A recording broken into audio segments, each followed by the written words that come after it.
Korang tak payah nak fly pergi Thailand semata-mata nak cari lutut ayam goreng yang viral tu dengan siakap bakar sambal santan kuning, sebab dekat Wang Errol, Thai Cuisine, Taman Warna Ampang semua dah ada weh. Baru-baru ni aku datang dengan kawan-kawan aku nak try menu baru yang tengah viral ni. Serius weh, sedap gila sampai lincir pinggan kita orang makan. Yang paling win, ikan siakap bakar santan kuning dia, rasa dia memang lain daripada yang lain. Rasa lemak, santan, pedas, manis semua cukup. Bila cicah dengan kuah kicap Thai tu memang mantap betul lah weh. Lepas tu ada juga lutut ayam goreng viral dari Thailand, rangup luar lembut dalam. Makan panas-panas tu memang feel dia rasa macam tengah duduk dekat Bangkok dah. Overall untuk makan semua dekat sini memang autentik rasa dia, sebiji macam korang makan dekat Thailand sendiri. Tengok kawan-kawan kita orang makan pun memang berselera lah.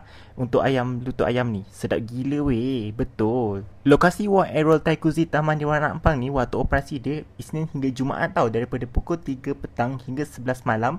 Untuk hari Sabtu hingga Ahad pukul 12 petang hingga 11 malam. Kalau korang penggemar makanan Thailand, ini adalah spot wajib korang singgah, confirm repeat weh.